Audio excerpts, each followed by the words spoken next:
Here we are, it's late June, and we're going to be heading out with Jason Tonelli from Pacific Angler. We're going to be fishing out front in Nanaimo at Entrance Island. I'm super excited about this trip because last year when I fished with Jason, we had one of the most epic days I've ever been a part of or heard of chinook salmon fishing. We're going to be joined by Jay Mohl from Parksville Boathouse. We're going to be staying at Tonelli, which is a beautiful oceanfront resort located in Parksville, BC. Great place for families, right on the water, just absolutely spectacular. This is the maiden trip for our Kingfisher 3025 destination, so we need to christen this boat and find out how fishy it is. First, we have to head to Schooner Cove to pick up Jason and then head out to the fishing grounds. We're on the boat, boys. We're gonna christen her tonight. We got quite the crew here tonight. Well, a lot of experience from you guys on this boat. There's been a lot of salmon caught over the years. Yeah, the odd one. This door, by the way. Dude, how cool is that? I didn't know they were gonna do it. That was like a surprise. Isn't that cool? It's really cool. Who has a boat with a hard top and a door like this needs to see this and get their name of their boat on there now, you know? Yes. Yeah. I think I'm gonna put this stuff in all my guide boats. It's so nice. I mean, you don't need shoes on. It's so nice. So we're just shooting straight down. You should have pretty much a straight shot. Straight inside here, to that point, kind of? I don't need to get outside these islands. Just zip straight inside, yeah? No, you'd be able to go inside. Yeah. You guys came down the inside, right? Yeah. I'm super pumped to be out on the water with both Jason and Jay today. I mean, a tremendous amount of experience from both of these guys. I've known Jay for over 20 years, primarily from my time in Tofino. Jay ran a tackle shop there for years, guided out of there for years. And Jason Tonelli is, you know, a guy who fishes out of Vancouver, but he's got the whole inside of the Gulf Islands dialed in right up to Nanaimo. And he's told me, even though it's the end of June, don't be surprised if we get into multiple fish. So I'm really looking forward to the day. I can't wait to experience this inside fishery and really see what it's all about. One thing that I find really interesting is just how deep you're fishing. A lot of times you're 250 to 275 on your downrigger, so it's super important to have the right product. And Gibbs Delta has you covered with their assortment of UV products, from teaser heads to flashers to lures.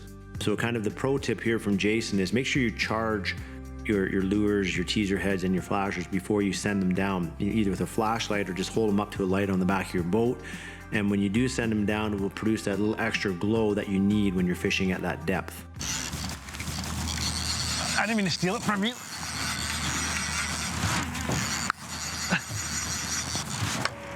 Yeah, there you go. Down in the dungeon, eh? He's down fiber. He's down deep, that guy. There we go. Well, we broke her in, bud. My first Chinookia 2020. Whoa, whoa, whoa, whoa, whoa. Whoa. So nice. This fish is screaming line. There's a lot of line to gain back here when you're fishing down that deep, eh? Yeah, we were 275 on the rigger with a 20-pound cannonball. Dragging the hooch down deep, that big double skirt. Yeah. Yeah, it is a lot of line. That's for sure. This will get you into fishing shape real quick. Yeah. So what are the odds this is going to be a hatchery fish? What do you guys think? About 50-50 out here. Yeah. You know? In stock composition for this area was going to show you 0.2 to maybe 0.7 stocks of concern, less than 1%. A lot of West Coast, East Vancouver Island fish, a lot of cowichan fish, pountlage fish, some better Chilliwack whites, and a lot of U.S. fish. He's a little teenager fish. Beauty fish. Thanks, buddy. Awesome fish. Let him go back to his thing. Wild fish here, hey? He's ready to go. He's got lots of energy. Look at that. Awesome. There he goes. He even saved you the splash. Thanks, buddy. That was awesome. That felt good. First fish of 2020. Right on. What a night out here to be doing it, too. This is fantastic. Fish on. Yeah. That thing was down there for about 1 minute before it went off. Yeah, just barely took my hand off the brake. Yeah, we just turned and you dropped it on the turn and boom. It almost looked like we hit bottom. It just went boom, boom. Gone. Yeah, no, he's got some shoulders for sure. Or a feisty teenager. There's a few of those around. Yeah, especially if it's a female fish like my daughters, hey? Boys can be feisty too. Oh, yeah.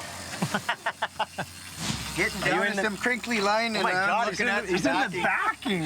It's getting close. Holy cow, I've never been into the backing. That in drag's thing. still tight. We might be turning into him. Yeah. You're good. That's like what every fisherman dreams about, a fish running him into his backing, man. No That's like, kidding. They're running that flasher's basically Hitting them. the whole time. So they Spooking them. just rip.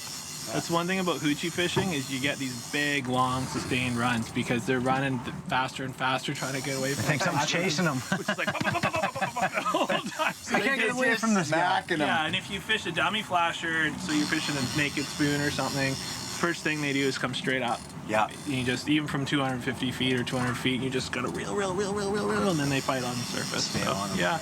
We can do that, you know, later on. We can get into some dummy flasher rigs and some G-force spoons and kingfisher spoons. It's pretty fun. They do love the hoochie here, though. It's, Well, you gotta stick with what works. Yeah, when you're down at 275 and you can light up a hoochie on the bottom there, yeah. that's money. Right in the mud. You need the turd, the West Coast turd in the mud. That's why you want like chirp technology with 1 kilowatt is you get target separation like that. So those are individual fish inside bait. You can see and them chirp, action there. yeah, chirp because it's pulsing through different kilohertz will pull those signals out of the bait. You don't get that with just a single frequency like 200 kilohertz. That's what you get when you go up to chirp. Quality. That's a beautiful fish. That's a fatty. That's a big fish. That's really wide, Jay. It is, isn't it? Oh yeah, that's gorgeous, man. There we go. Nice. There, get in. Jay, get in there. You bet. That's a great shot, guys. Cool. All right, let him go. Thanks, buddy. An amazing fight. Look at how thick he is. You think probably about a 2.4? He's probably right in there, Jay. Yeah, look at him. There he goes. Nice. Awesome. That was great. Nice, guys. Yeah. What a Nice fight. little Jay. night bite. Oh yeah, nice night bite is right. Get him. Yeah, he's off. Yeah, you're on. Got him? Yep. There we go. He might have Oh no, he's there. He's there. He's there coming at you.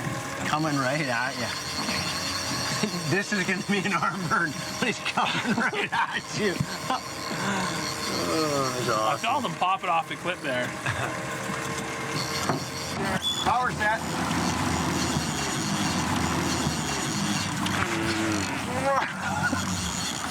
There we go. He's on. You're off now. Oh my God. So now he woke him up. We need 2 more rods in there. Deja vu. Hey. We need another rod. Oh yeah, baby. Ooh. Sweet music. Oh boy. Nice. Another one of those. Juice. He's just peeling. As soon as we came out of that huge bait ball, eh? Just popped right away. Boom, too. Yeah, that's the picture right there, guys. Paul Baker, King Bent rods. Look at your fish up there. These guys huffing and puffing. Oh, look at that.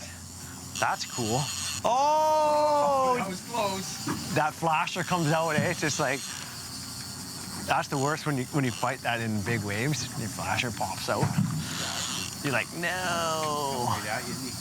I just love seeing him in the water like that. Tail coming out. Nice healthy fish. There he goes. Oh, just porpoise right in the engine wash there. Look at we're just still marking some other big chinook on there. There's a lot of fish down there. Look at that. We're gonna make sure you get wet. Exactly. Exactly. There he goes. Perfect release. Nice. He's gone. Well, we proved our Kingfisher boat is a fishy boat, and I can't wait to get back on the water tomorrow. We had an epic day on the water, fished right till last light, caught a lot of beautiful fish, but now it's time to head back to our accommodations at Tonelli. After a great night's sleep at Tonelli, it's time to get back out on the water. Today it's only going to be Jason and I fishing, so hoping we get into the same amount of fish we did last night, because that'll be a recipe for some tired arms. I truly believe a big reason for our success fishing is due to our Kingfisher 3025 boat.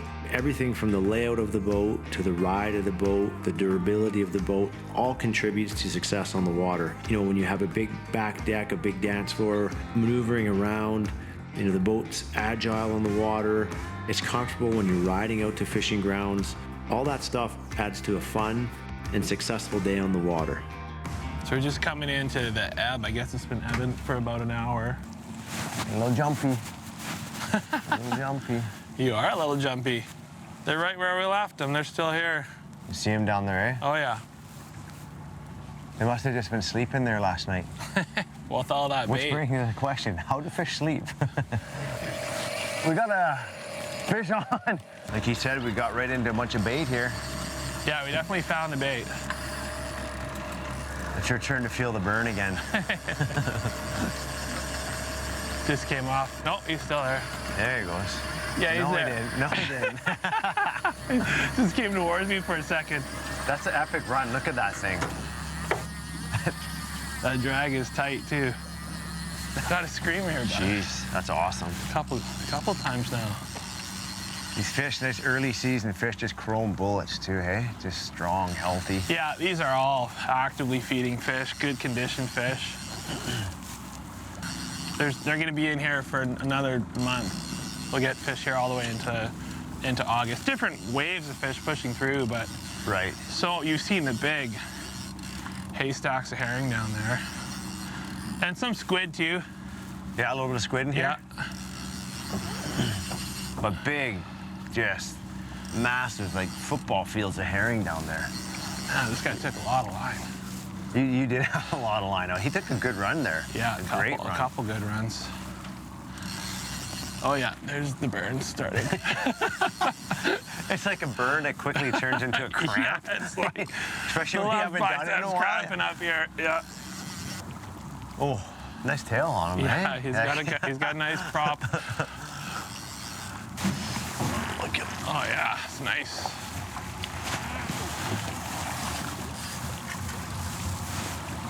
It's a nice fish. Yeah, it is nice. Look at that fish. That's a cranker, man. Oh wow. Hey? Yeah, that is a nice looking fish. I'm liking that one. Nice. Dude, that is a beautiful fish. Holy cow. Hey, that's a fat fish. Oh, it's a hatchery too. Dude, it's a hatchery. There's a great That's example. a 20-pound fish. There's a great example of a big hatchery fish that we should be able to keep. Absolutely. You put up a great fight. This guy here. That's a thick fish, man. That was a nice He's one. like 22, 23 probably, hey? Probably, yeah, maybe 20, somewhere around there. It was pretty thick, yeah, you know. It's tough to say until you put the length and the girth When you measurement grab on his him. tail, though, it was just like... Yeah, you looked like you were struggling a bit, so it must have been at least 20. Right on, buddy. Nice fight, man. Nice job That was a tailing great that one. It's fish. not easy to do that. And that fish there, what we just wanted to show, was a perfect example of a hatchery fish. That's right, yeah. That, you know, is a fish that we should be able to retain. Yeah, and we only clip 10% of our fish in Canada, so, you know, that fish was probably from the States. Right. And the DNA stock composition is going to show you less than 1% of the fish we're going to hook here today are stocks of concern. So, you know, not only should you probably be able to keep a fish, but you definitely should be able to keep a hatchery fish. And that's all we want. One hatchery fish like that, that's all we need to take home for the barbecue. Most people would be more than happy with just one. It's not excessive or anything like that at all. No, not at all. So a couple issues. One, we need to get more funding for clipping our fish. That's right. And Right? you know, and there's been some articles out lately by environmental groups saying, you know, hatcheries are bad, hatcheries are this, and the fact of the matter is the hatcheries are successful. We're not asking for more hatchery fish.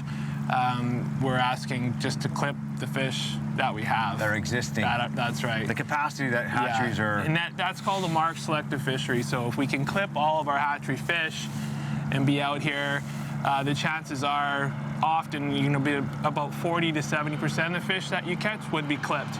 And then you can keep 1 or 2 clipped fish a day. So let's do that then here. Maybe the next fish we get, I know with the Avid Angler program, right, we can sample a fish. Yeah, I have my Avid Angler book, so let's get it set up on the back here, and we can show people what the whole DNA program is all about and how we have the science for DFO to make science-based decisions on stock composition and potentially mark selective fisheries. So let's get this back in. We'll get it set up, and then it's all about education. Yep, get her down.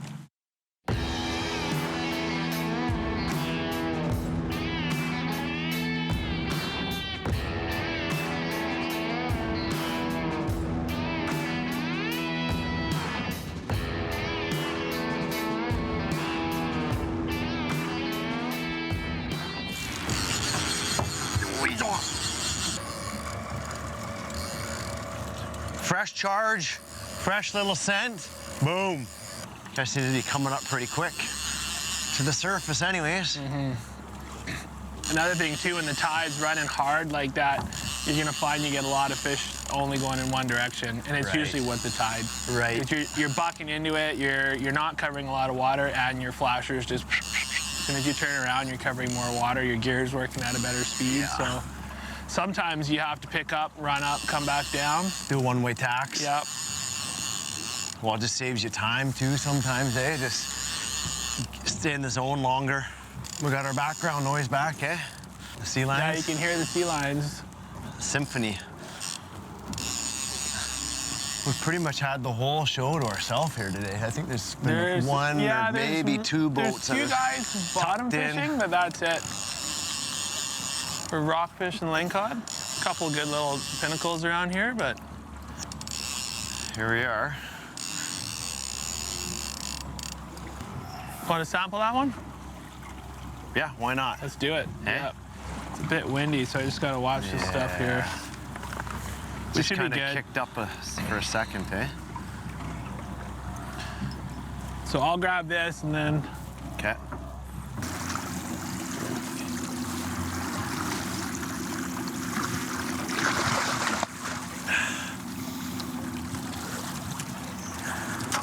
So we have a hatchery fish. That's a hatchery? Yeah. Okay. So it's missing a tadpole fin? Correct.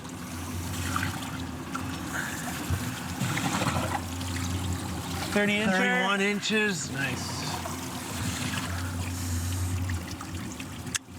There we go. We'll get him back in. Still a lot of energy. Be ready to go right away. I can feel him starting to kick here. There he goes. Bye-bye. All right. Nicely done. A lot of times when you start looking at stock composition, you'll see that, you know, the mark rate is maybe 17 or 20%. But if we were clipping all of our fish, it's often would be 40, 50, or even 60. Higher. Yeah, much higher. And you kind of want to see it above that 40% clipped rate to look at perhaps like a mark selective fishery where you can selectively harvest hatchery fish.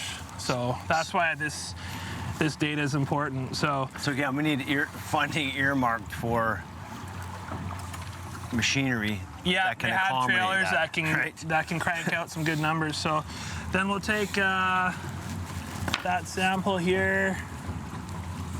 I'm just gonna put this on here so it doesn't blow away. And then that goes right there. So we send that in along with this. We've got all the data. Awesome. So done, that's it. Cool. Pretty quick. Yeah. Keep, quick measurement like that, let the fish go. Yeah, Get a little DNA sample. Had a ton of energy, swam away strong. Tuck that in, and then once we get the gear back in the water, we'll wash this off so there's no cross-contamination, and we're good to go. Let's get another one. Perfect, let's do it. Wow, did we have a phenomenal trip fishing here at Entrance Island just outside of Nanaimo. I'll definitely be spending more time over here. There's no question about it. I want to thank Jason and Jay and Tainamara for a fantastic time. Great company on the water. It was awesome. This trip just reinforces that a marked selective fishery is the way to go on the West Coast. The sports fishing industry is such an integral part of the economic stimulus in British Columbia. To take that away, it doesn't make any sense at all. You know, we could have a thriving business in the sports fishing industry if we just get on board with a marked selective fishery. Closures are not the answer, but rather catching select marked fish, which are essentially bred for retention without affecting wild stocks. Sports fishermen are conservationists, and we want a healthy fishery as much as anyone else.